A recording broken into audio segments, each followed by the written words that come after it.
Welcome, everyone. My name is Benjamin Day, I'm Stephanie Nakajima.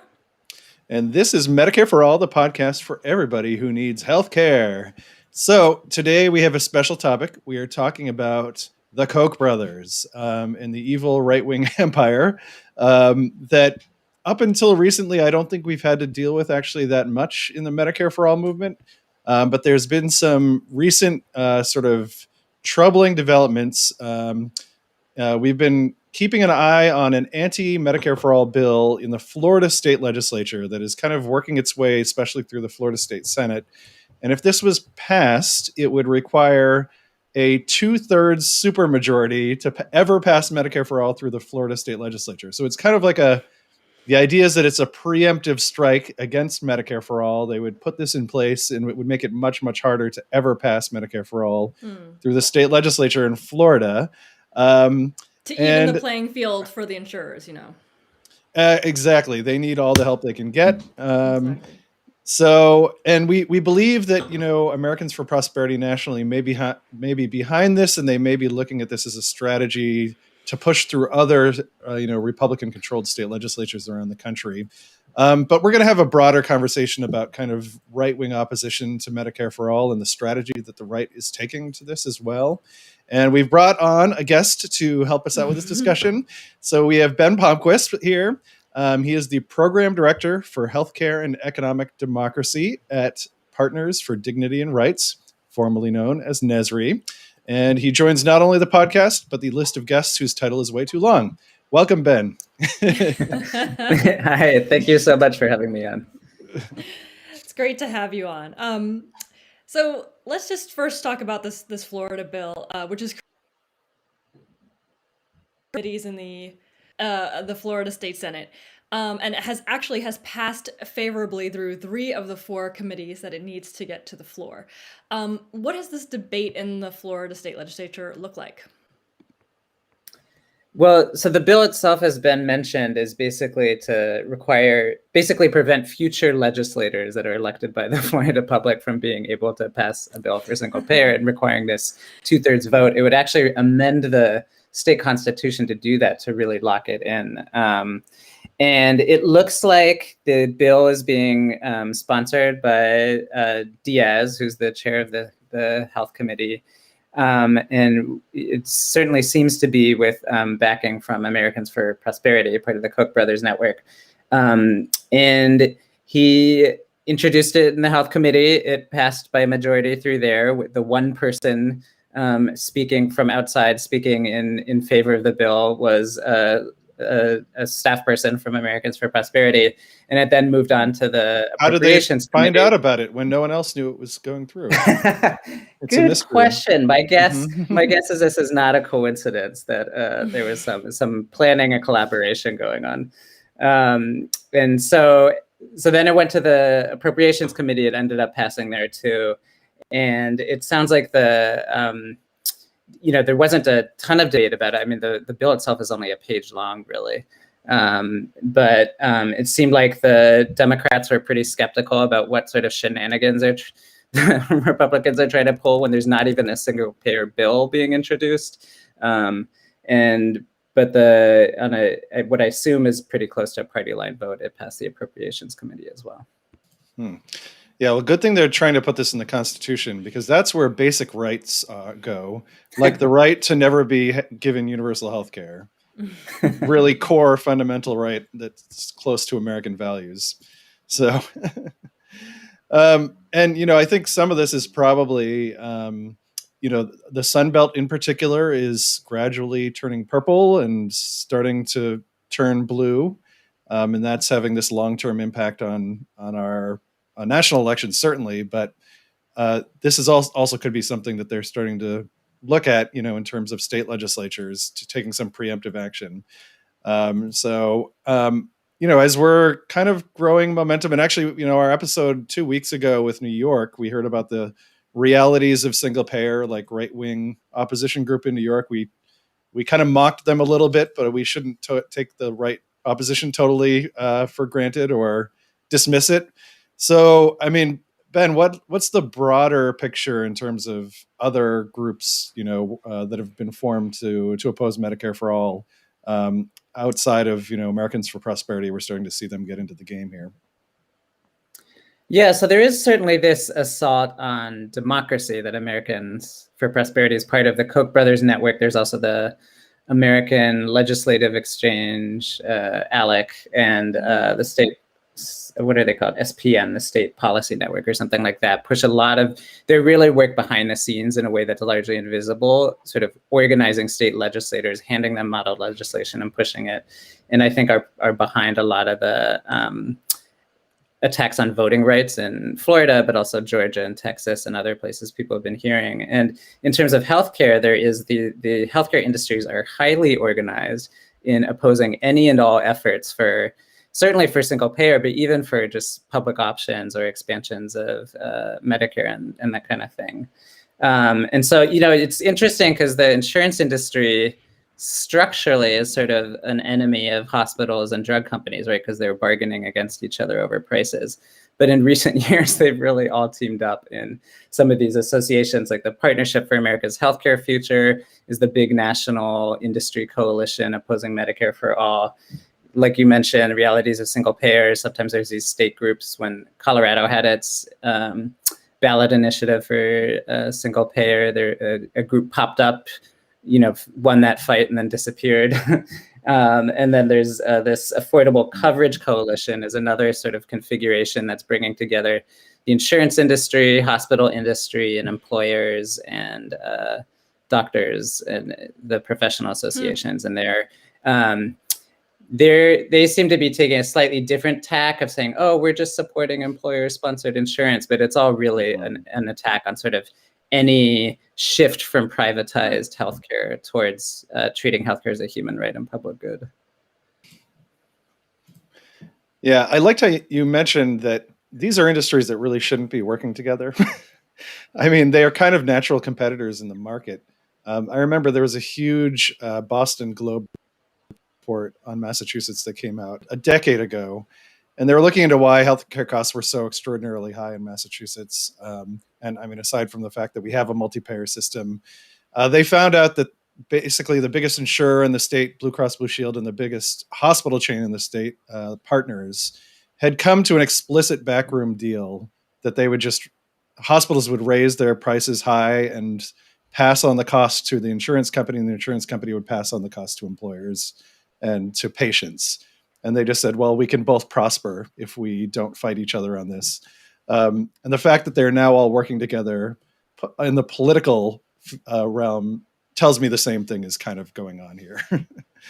It's like, let's all just gouge everyone else and, prosper together while we drive everyone's costs up astronomically. Yeah, and also another reason why it's so important that the doctors are organized against this. We can't have all of these groups, banded together against Medicare for all. We have to split the opposition a little bit there. So zooming out just one more level from the opposition against Medicare for all and all these new groups that are cropping up, there's sort of an even more problematic aspect of this bill, which would require a 2/3 majority vote on single payer for it to pass, which of course is that it's like totally undemocratic. It seems like nothing else, they're holding nothing else to that standard. They're just singling out Medicare for all and saying, if you want this, then you have to get like this supermajority. So how is this proposal part of a larger attack that's happening on democracy by the right? Yeah, so this falls into a long set of strategies that the right wing has been using. So I live in California, and you may know the tax revolt really started out here with Grover Norquist and Ronald Reagan and others in the 70s. And they managed it was passed by a ballot initiative, something called Prop 13, which is still state law, and it requires any tax hikes to basically have a 2/3 support in the legislature, which makes it extremely hard to raise new revenue, and it's decimated things like public education because it's just just wiped the tax base out by locking in property taxes. And so it's been really terrible. But they, having tested and and had success with that strategy, they've of course used in a lot of other states over the years. And, I mentioned this sort of across states, Georgia, Texas, Arizona, and other places, there's this systematic attack on voting rights right now. And so I think what this bill is proposing to do is really saying that even if the people of Florida want to elect legislators and to enact single payer, we are going to preemptively put in place a constitutional amendment that will prohibit the will of the people from being enacted. It's totally preposterous. And so I think we should, in order to pass, this would have to be passed by 60% of voters in a ballot initiative. I'm skeptical Florida voters would actually do that, but I think we should still take this very seriously.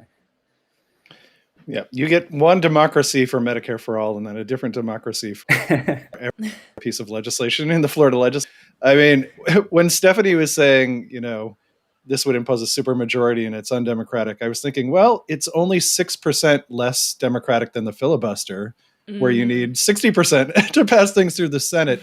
But, at least the California tax revolt measure and the filibuster, which are both undemocratic, are equitably undemocratic across most things. Although I guess, targeting new taxes is a form of it's not quite as like micro-targeted as this. Like you can't do Medicare for all. But it is, it's the reason that California basically gets destroyed during every recession, and they just start swimming in debt, and they can't manage like most other states can. So it really is, it bodes very poorly.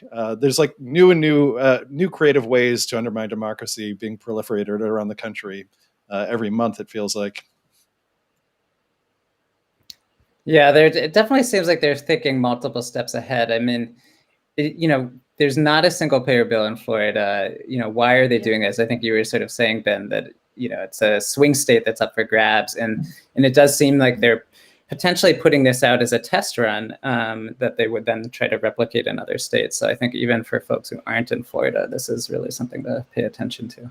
Yeah, and if we start seeing this pop up in other states, then we really have to pay attention because, all the attacks on voting rights that have been happening in Georgia, Arizona, Texas, those have all been centrally coordinated. These same right-wing think tanks are like trying to come up with the model legislation that is most likely to survive legal challenge.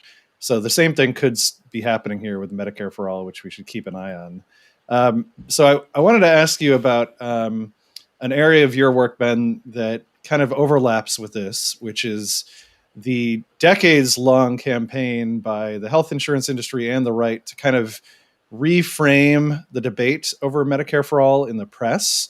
And they have been actually extraordinarily successful to the point that, I think based on the work you've done, it seems like most mainstream media today use the framing that they've been given by the insurance industry and by the right when they're talking about Medicare for all and healthcare in general. And it's really detrimental and dangerous, not for just for the Medicare for all movement, but I'd say even for, very incremental stuff like the public option or the Affordable Care Act, things like that. Can you tell us a little bit more about your findings there?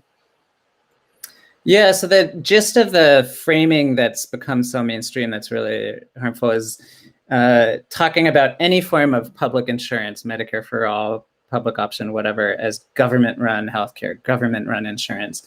And then on the flip side, though, rather than talking about corporate-run insurance, insurance company-run healthcare, just saying, oh, private insurance, your insurance. So it sets up this, on the one side, you sort of invoke the government as the boogeyman, right? That's dominating your life and getting between you and your doctor. And then on the other time, you're just totally erasing these corporate profiteers from the picture and just naturalizing the healthcare system. And so this, of course, is all built on this decades-long campaign, not just about healthcare, but this attack on government, right? That was really, I think, a corporate reaction to the New Deal and the consumer rights movement. It was a racist reaction to the civil rights and Black Power movement. It was a sexist reaction to the women's movement and youth movements and LGBT movements. And so just this conservative coalition really seems to have found common cause in attacking government. And so when people, now the term government sort of invokes all these unpleasant images in people's head. And so, do you want Joe Biden running your healthcare or something? I think is what people hear when they hear that kind of a thing. Yeah. And I mean, I know that this is something you see government funded and government run healthcare, not just from Fox News and conservative papers, but you see it in the New York Times, you see it in NPR. It is perfectly common to use that, and it would be, I think it's actually rather unusual not to use it and to use fairer framing. And I know that you have actually talked with some journalists and tried to have conversations about the use of this in their writing. And I know you probably don't want to name any names, but can you tell us a little bit about how those conversations have gone? Yes, I reached out to a whole bunch of journalists and editors, and actually pollsters too, because this same language shows up in public opinion polls. And I would say overwhelmingly, I was met with non-responses, and many of the people who did respond were just sort of confused, or actually rather defensive. And I was anticipating that. So I was trying to be very gentle and not assign personal blame, and just say, hey, I wanted to let you know about this. There were a few people who were interested, and I got to have some conversations with a couple editors and a couple journalists. And so, we're still trying to figure out how to build those relationships with people who are a little more maybe open to critically rethinking sort of the standard narratives that have emerged. But I think for us as advocates, we can sort of continue to, in a way that's not personally attacking the journalist, but sort of call out the specific language that's used when it's problematic, I think is helpful. And the other thing we can do, because what this language does is it erases the profiteers, is like continually try to write the insurance companies, the drug companies, the hospital companies into the story.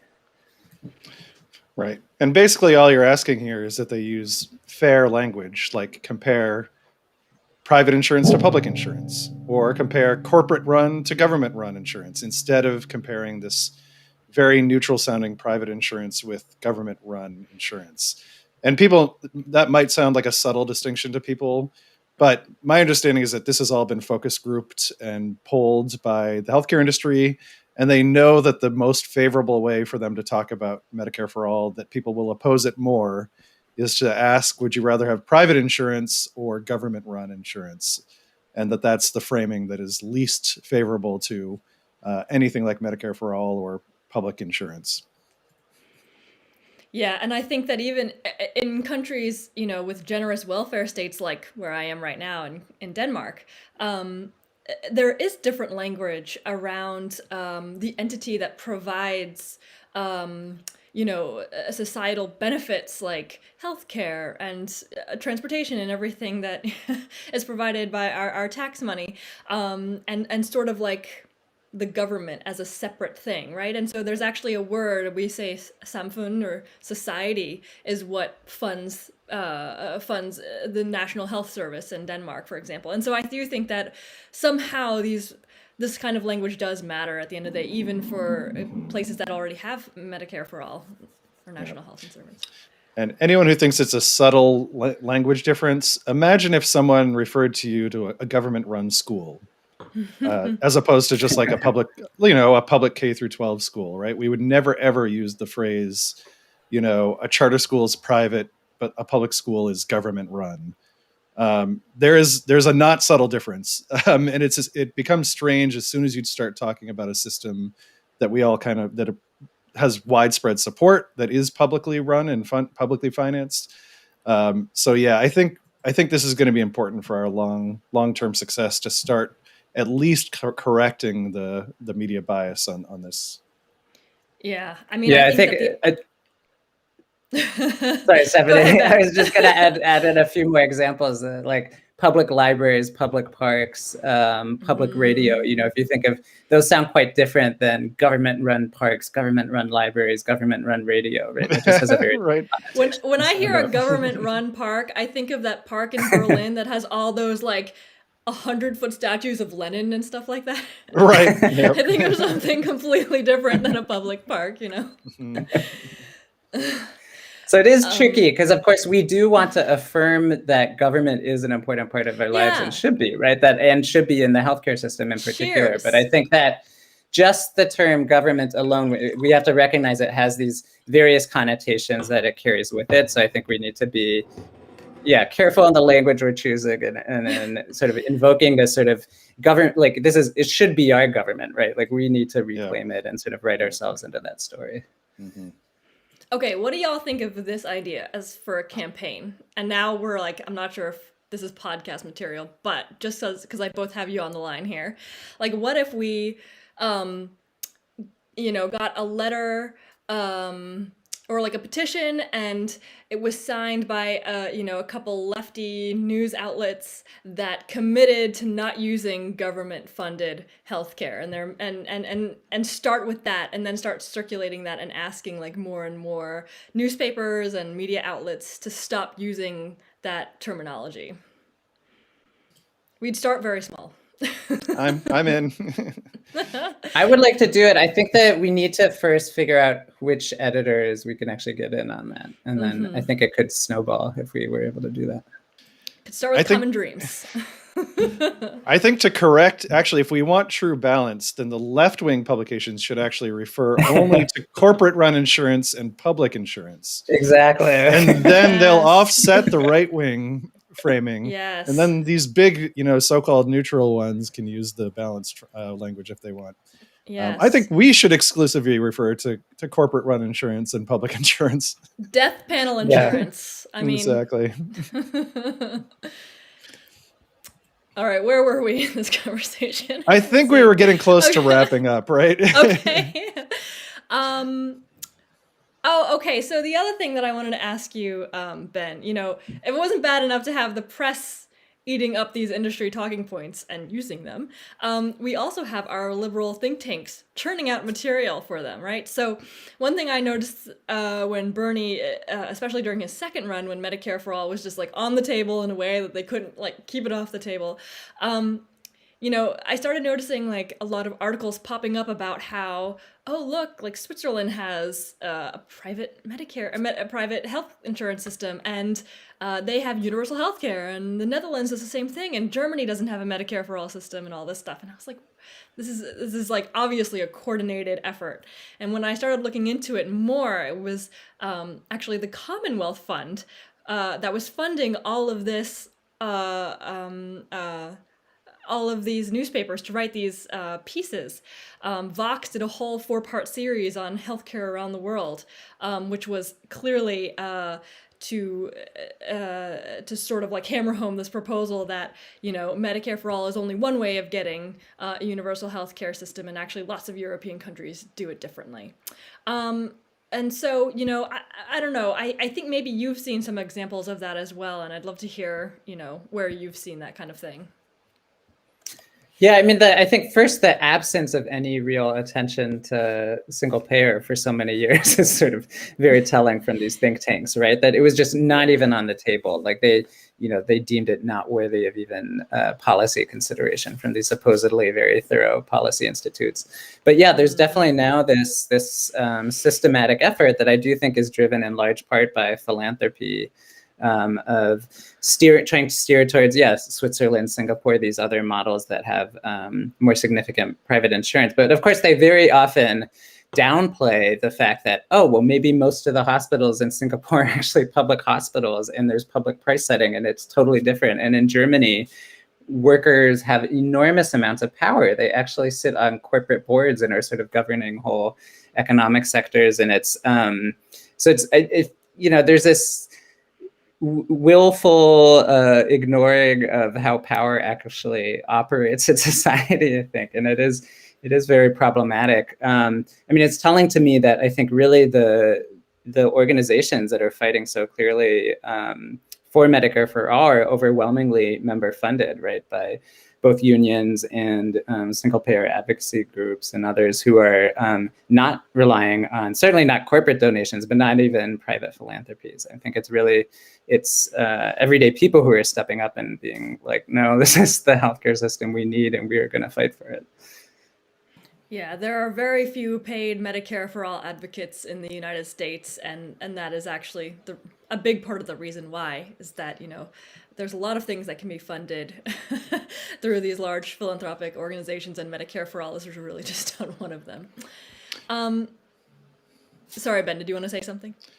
Yeah, no, I was just going to double down on that. I mean, it's actually really strange, I think, that there's massive amount of progressive foundation funding for housing advocacy, housing rights, for a whole range of kind of our social ills. But there's basically almost close to zero foundation funding in the United States for Medicare for all related work, for winning healthcare as a human right. So it does it keeps us honest not having foundation dollars. Sometimes that can come with strings attached and can be problematic. But I think almost all the foundations that are throwing money at the healthcare world and healthcare reform are funded by the healthcare industry. So this is Kaiser Family Foundation, a bunch of others. So they have their they are really constrained in what they can give to, and there is almost no progressive funding of the Medicare for All movement through the philanthropic world, like you all were talking about. And I think that has to change, I think, at some point, and I'm not entirely sure why it is. Yeah, I think in some cases there are direct ties to corporations, but I think even when they're not, it seems to me that there's this ideological commitment and this class solidarity that just is, it's sort of understood that the boards of these foundations are fundamentally capitalists, and in that for staff at the foundations, for their grantees, everyone just sort of knows that there's certain lines you don't cross, certain things you don't talk about, and supporting Medicare for all, unfortunately, so very often seems to be one of them. Yeah. We've got to make ourselves mainstream. I've been thinking a lot about this because when we were going through the data for our Patients Over Profits tracker, which shows you which reps are taking industry money, it sort of filters out like all of the donations that a rep is receiving, so you can see which industries are actually giving over a certain amount of dollars. I think it's like $2,000. And what I found was that, yes, of course, like industry is giving tons of cash to legislators, but actually another really, and maybe even comparable or even greater source of significant cash donations are individuals who are just very wealthy in the district, who are investors or real estate developers or whatever. And that there is definitely, even if we took out all of the industry money, which we need to do anyway, but even if we did all of that, we would still have this class issue of very powerful, wealthy people funding the campaigns of all of our legislators. And I think that that's sort of a separate and fun issue that we'll have to deal with at some point. Yeah. So maybe as we close, we should shift from the huge, massive national picture back down to the Florida picture, and just tell folks what they can do to stop this Florida measure. So the bill has gone through almost all the committees of jurisdiction in the Senate that it would need to pass, but it is now in the Rules Committee, and that's kind of like the last one it would have to get out of. So if you live in Florida, if you know anyone in Florida, encourage them to contact the chair of the Rules Committee, or if you live in one of the districts of a senator who sits on the Rules Committee, contact them and urge them to vote against it. Fortunately, is not yet started moving through the House. So it's possible that this will not end up, if it goes through the full state legislature, it would end up on the ballot like Ben was talking about. And we'd have a full, in the next election cycle, a full vote of the population on this. And then we'd have a real fight on our hands. We'd have to do a major mobilization effort in Florida. But for now, I would oppose this in the Senate. And if it starts moving at all in the House side, we're going to have to fight that too. So we'll put a link in the show notes about where you can find the members of the Florida Senate Rules Committee. Yep. And if you're on our email list and you live in Florida, then we will send you this action. So look out for that, or get on our email list. Yeah. If you're not on our email list, what the hell's wrong with you? Hurry up. Go to healthcarenow.org. It's like the whole reason we're doing this podcast. Yep. And then finally, Ben, what can we do as individuals to push back against right-wing talking points? And by Ben, you mean I think yes, by me. I think one of the most powerful things we can do is tell our personal healthcare stories, right? It's a great way to humanize what healthcare is really about and to connect up with each other. And so, I know on the podcast with the folks from the Campaign for New York Health, you talked about this sort of story-based way of organizing. And so I think telling our stories, but connecting that up with actual sort of organizing new people into our movement, people who are directly impacted by healthcare, is one really powerful way to just start shifting the conversation, right? To change what the media is paying attention to, what politicians are having to respond to.